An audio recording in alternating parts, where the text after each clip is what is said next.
Hello everyone, welcome back to my YouTube channel career classes on Bhadra. स्वागत है आपका मेरे चैनल पे, यूट्यूब चैनल पे। तो आज हम इंटीजर्स के पार्ट 4 को डिस्कस करने वाले हैं और पार्ट 4 में हम पढ़ने वाले हैं कुछ इंपॉर्टेंट क्वेश्चंस, वो भी वर्ड प्रॉब्लम के, जिसमें आप समझेंगे कि वर्ड प्रॉब्लम के प्रॉब्लम्स को कैसे सॉल्व करेंगे। यानी वर्ड बेसिस अगर कोई क्वेश्चन दिया है तो ऐसे क्वेश्चंस को कैसे सॉल्व करेंगे, चलिए देखते हैं। एडिशन से भी देखेंगे, सब्ट्रैक्शन से भी देखेंगे, मल्टीप्लिकेशन से भी देखेंगे, डिवीजन से भी देखेंगे। तो चारों पार्ट से देखेंगे। एक एक क्वेश्चन पहले मैं आपको बताऊंगा ताकि आपका कॉन्सेप्ट क्लियर हो। चलिए, तो फर्स्ट क्वेश्चन हम लेंगे आपका एडिशन से। इंटीजर्स पार्ट 4 है हमारा, इंटीजर्स पार्ट 4। तो सबसे पहले हम एडिशन के क्वेश्चन लेंगे। जैसे मान लीजिए आपके पास क्वेश्चन है कि sum of two number is 20 and one of the number is -5. Find the other number. Find the other number. क्या कह रहा है क्वेश्चन हमसे? क्वेश्चन कह रहा है सम ऑफ टू नंबर्स इज 20। कह रहा है अगर दो नंबर को जोड़ने पर, सम ऑफ टू नंबर यानी दो नंबर को जोड़ने पर 20 आता है और उन दोनों नंबर में से one of the number is -5 और उसमें से एक नंबर जो है वो -5 है, तो दूसरा नंबर कौन सा है जिसको जोड़ने पर 20 आएगा? तो sum of two number, let B the number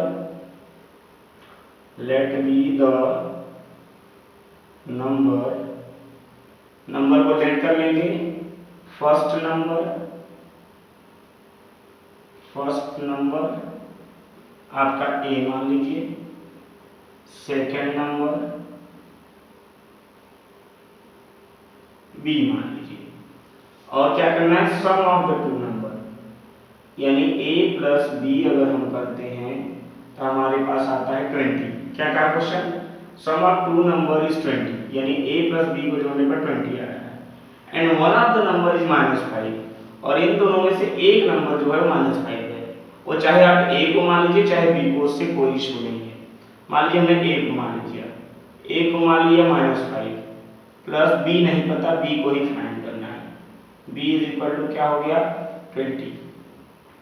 तो b इज इक्वल टू क्या हो जाएगा? 20 और ये -5 इधर आएगा, -5 इधर आएगा तो हो जाएगा +5। तो b की वैल्यू कितनी आ गई? 20 और 5 25, यानी 25 वो नंबर है जिसमें दो नंबर का सम करने पर 20 आता है। तो एक नंबर हो गया 25, दूसरा हो गया -5। चलिए प्रूव कर लेते हैं। a को हमने क्या माना? a को हमने माना है -5, तो -5 प्लस b की वैल्यू कितनी आई? 25। b की वैल्यू आई 25 इज इक्वल टू, देखिए 20 आता है कि नहीं? 25 में से -5 कर दीजिए, कितना आ जाएगा? 20। प्रूव भी हो गया कि हमारा क्वेश्चन क्या है? सही है। क्लियर है? आई होप कि समझ में आ गया। बहुत आसान तरीके से मैंने बताया है, तो ऐसे क्वेश्चंस को बहुत इजीली कर सकते हैं। चलिए सेकेंड सब्ट्रैक्शन का एक क्वेश्चन लेते हैं और लिखते हैं कि difference of two number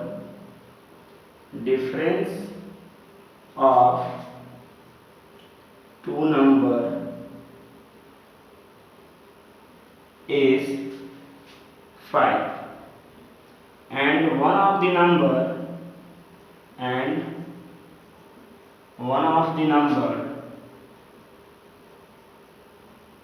is 10. Find the other number. Find the other number. Find the other number. कह रहे डिफरेंस ऑफ टू नंबर, दो नंबर के डिफरेंस जो है -5 है और उसमें से एक नंबर है 10, तो दूसरा नंबर क्या होगा? चलिए, लेट बी द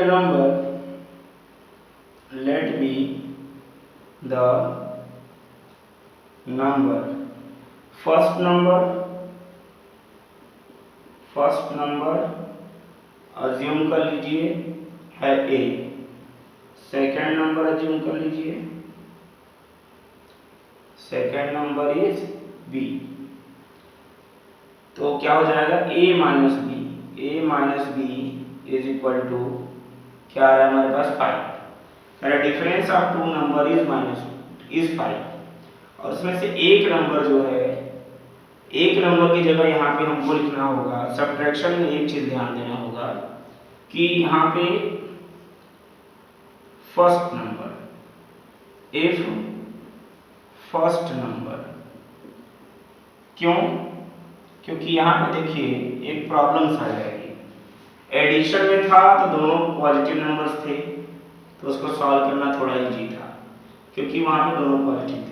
लेकिन जब सब्ट्रैक्शन में आएंगे तो हमें ये क्लैरिफाई करना होगा कि फर्स्ट नंबर 10 है कि सेकेंड नंबर 10 है, क्योंकि ये आइडेंटिफाई नंबर आंसर डिफरेंस आ जाएगा। तो कह रहा है फर्स्ट नंबर इज 10, तो हमने फर्स्ट नंबर क्या अज्यूम किया? फर्स्ट नंबर इज ए, तो फर्स्ट नंबर हमने ए की जगह क्या लिख लेना है? 10 लिख लेना है। Minus B is equal to 5, फिर क्या हो जाएगा? माइनस बी यहीं रहेगा, इधर हो जाएगा आपका 5 और ये प्लस 10 इधर आएगा तो हो जाएगा -10। क्या हो जाएगा? -10। तो minus B is equal to -10 में से 5 जाएगा तो बचेगा -5। अब इधर भी माइनस इधर भी माइनस, तो माइनस से माइनस कट गया, तो b की वैल्यू क्या आ गई हमारी? 5। b की वैल्यू क्या आ गई? 5। चलिए इसको अब हम क्या करते हैं? प्रूव कर लेते हैं कि क्या हमारा आंसर करेक्ट है या नहीं। तो a minus B is equal to क्या आना चाहिए? 5 आना चाहिए। a minus B is equal to क्या आना चाहिए? 5 आना चाहिए। और a की वैल्यू कितनी है? a की वैल्यू हमने क्या एज्यूम की है? 10। a की वैल्यू एज्यूम की है 10 और b की वैल्यू कितनी आई? 5। तो b minus 5 is equal to कितना आ गया? 5। हैंस प्रूव्ड, यानी जो हमने क्वेश्चन लिखा और जो सॉल्व किया वो बिल्कुल करेक्ट है। तो इस तरह से मैंने आपको एडिशन और सब्ट्रैक्शन बता दिया। अब मैं पार्ट 5 में आपको बताऊंगा मल्टीप्लिकेशन और डिवीजन। देखिए मैं बता दूं कि मैं एक ही दिन आपको सारा क्वेश्चन नहीं बताना चाहता, मैं चाहता हूं आप एक एक पॉइंट सीखते जाएं। अगर एक एक स्टेप सीखते जाएंगे तो आप जल्दी सीख जाएंगे। तो मुश्किल से हमारा 5 या 6 पार्ट में एक वीडियो आएगा टोटल कंप्लीट, 5, 6, 7 पार्ट भी हो सकता है, डिपेंड करता है कि चैप्टर का लेंथ कितना है। ठीक है, तो इसे 5, 6 पार्ट आप देखेंगे और 10 मिनट्स के अप्रॉक्सीमेट होंगे, 10 to 11, 12 मिनट, इससे ज़्यादा नहीं जाने वाले हैं। अब मैं कुछ बातें करता हूँ तो उसमें 1-2 मिनट बढ़ जाए वो अलग बात है। ठीक है, तो 5, 6 पार्ट में आएंगे। 5, 6 पार्ट अगर 10 मिनट का देखना आपके लिए काफ़ी इजी भी होगा और उसके साथ साथ आपको सारी चीज़ें बेसिकली समझ में भी आ जाएंगी। ठीक है, तो पार्ट 5 में मैं आपको बताऊंगा कि डिवीजन और मल्टीप्लिकेशन इंटीजर का वर्ड प्रॉब्लम के क्वेश्चंस कैसे करें। ठीक है, और कुछ कॉम्प्लेक्स क्वेश्चन भी लेकर आऊंगा जिसमें थोड़ा आपको प्रॉब्लम होती है, लेकिन पहले इजी से लेकर चलिए। जब इजी क्वेश्चन पर लेकर धीरे धीरे स्टेप बाय स्टेप अगर आप बढ़ेंगे तो आपको सारी चीज़ें समझ में आएंगी। ठीक है, तब तक के लिए जय हिंद, जय भारत।